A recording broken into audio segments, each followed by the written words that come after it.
Before he became the wisest man who ever lived, Solomon was simply a young prince standing in the shadow of a legendary father. King David, warrior, poet, giant slayer, had united Israel through blood and battle, and now the throne passed not to the strongest son, but to the quiet one. Solomon was young, inexperienced, and painfully aware that a kingdom was being placed into hands that had never held a sword in war. One night, as Solomon slept, God appeared to him in a dream and asked a question that would change history forever. "Ask for whatever you want me to give you." Solomon could have asked for long life. He could have asked for the death of his enemies. He could have asked for riches beyond imagination. Instead, he asked for something no king had ever requested: wisdom. Not wisdom for personal glory, but wisdom to govern God's people rightly.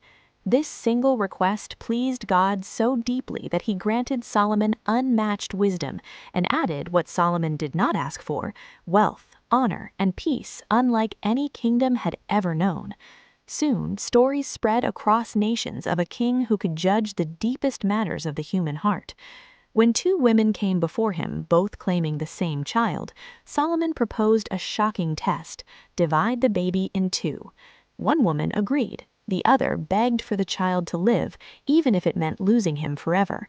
In that moment, Solomon saw what no evidence could reveal: true love sacrifices itself.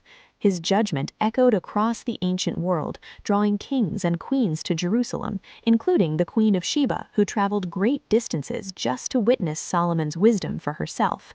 She arrived skeptical. She left breathless. Solomon spoke in riddles and truths, understood nature, justice, human desire, and divine order.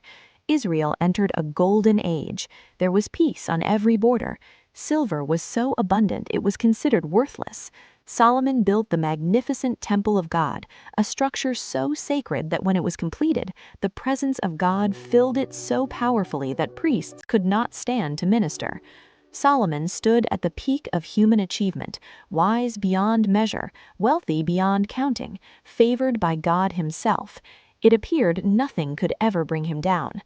But greatness carries a quiet danger: the belief that success means immunity. As Solomon's fame grew, so did his appetite for more alliances, more pleasure, more power. To secure political peace, Solomon married foreign princesses, hundreds of them.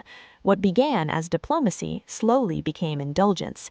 These wives brought with them not only beauty and status, but foreign gods, foreign altars, and foreign ways of thinking. At first, Solomon tolerated it. Then he participated. Then he defended it. The same man who once asked God for wisdom began to believe his wisdom placed him above God's commands. Solomon built temples not just for the Lord, but for idols, gods of lust, war, and greed, on the very hills surrounding Jerusalem.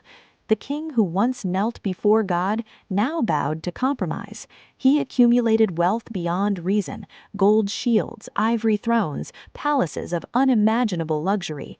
Yet the more he owned, the emptier he became. His writings reveal a soul wrestling with disillusionment. Meaningless, meaningless, everything is meaningless. Pleasure failed him. Wisdom without obedience left him hollow. Power isolated him.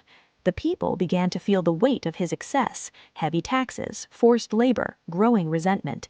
The kingdom that once shined as a beacon of divine order began to fracture from within. God warned Solomon, reminding him of the covenant, but Solomon's heart had already drifted. His wisdom remained, but his devotion did not. And then came the consequence. God declared that the kingdom would be torn apart, not in Solomon's lifetime, but in his son's. Solomon would die as king, but his legacy would die with him.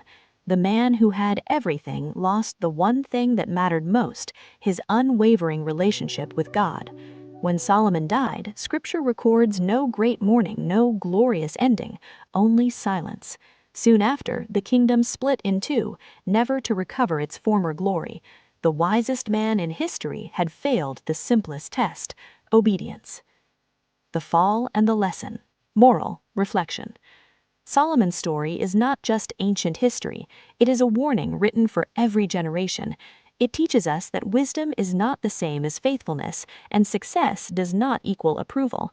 You can know what is right and still choose what is wrong. You can start with humility and end with pride. Solomon reminds us that the greatest falls do not begin with rebellion, but with small compromises, tolerated distractions, quiet justifications, and delayed obedience. He shows us that blessings can become burdens when they replace the one who gave them. Wealth cannot satisfy the soul.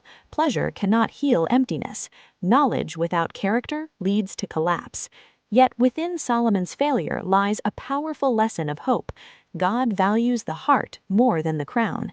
Titles fade, riches vanish, wisdom without reverence crumbles, but a heart aligned with God endures. Solomon's life asks every listener a personal question.